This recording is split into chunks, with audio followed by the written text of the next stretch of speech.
Following the tragic death of a cherished, plot-defining character, fans were left in shock by the penultimate episode. The stakes for Dexter have never been higher when Leon Prater brutally killed Angel Batista. Our beloved antihero needs to carry out his plan to place Prater on his famous kill table now more than ever. The issue? There is more to Prater than just another name on the list.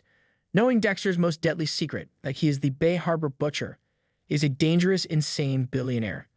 Furthermore, Dexter's exposure to the outside world might be unavoidable given Prater's wealth, power, and reach. Harry joins Dexter in the vault, adding a warped touch of humor.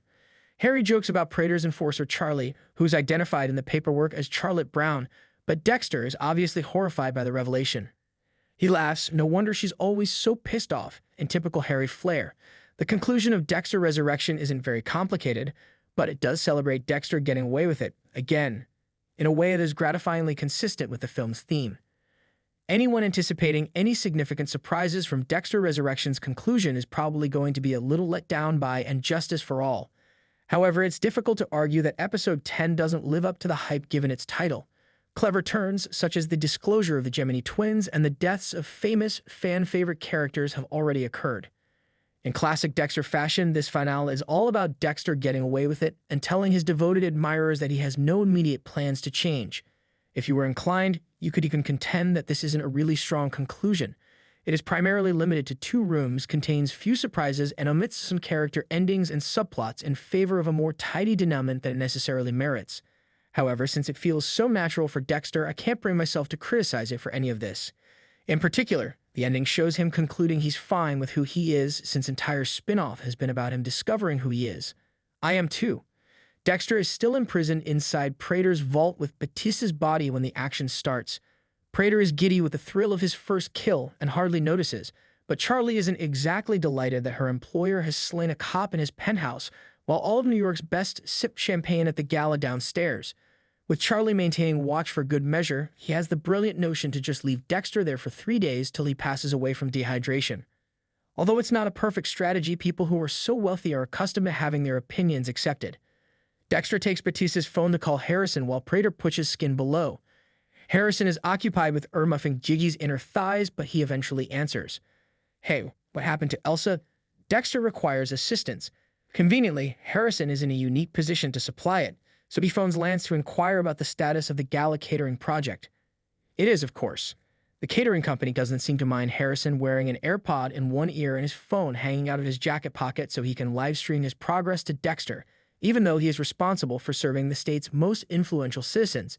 He has to go to the penthouse without getting caught by Prater or the police. Claudette is there looking fantastic. There is no pressure. The fact that Charlie was still in the penthouse when Harrison arrived was not part of Dexter's grand scheme to lead him there. Presuming she has gained the required leverage, she stops Harrison while he is loudly attempting to pick the lock and holds him at gunpoint. Dexter, though, has some of his own. In between disputing with the hallucination of his long-dead brother, he was prying into Prater's vault when he found a number of compromat that, among other things, shows Charlie was behind the suicide plot against Mia. For years, Prater has kept receipts. Charlie, whose true name is Charlotte Brown, sometimes known as Charlie Brown, is shaken by this news, particularly when Dexter threatens to airdrop pictures of the proof to the police officers downstairs. However, she rejects Dexter's suggestion that he and Harrison be let free.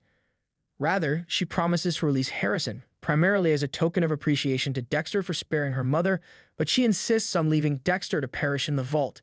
She vows to find Harrison, torment him, and kill him if he manages to get away. Dexter and Harrison simply disregard this threat as Charlie departs and begin working on opening the vault. And Justice for All extracts an incredible amount of tension from the entire procedure. They just have one chance to figure out the code. Batista's phone is dying and Dexter thinks he has it figured out but changes his mind at the last minute. It's superfluous, wonderful stuff.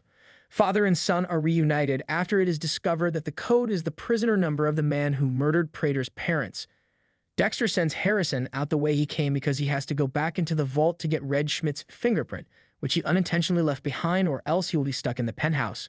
Their separation, of course, gives Prater the advantage over Harrison. Prater calls Dexter to come back to the penthouse and face the music as he is about to leave the building.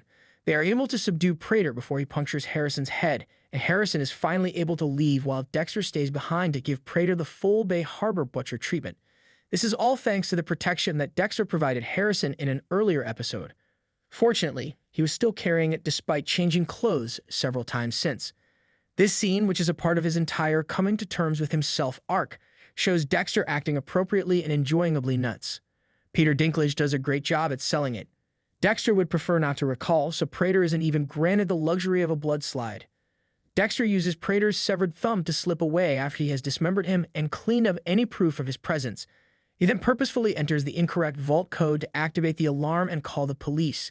Claudette discovers a wealth of evidence against Prater, Batista's body, and ultimately the identity of the New York Ripper.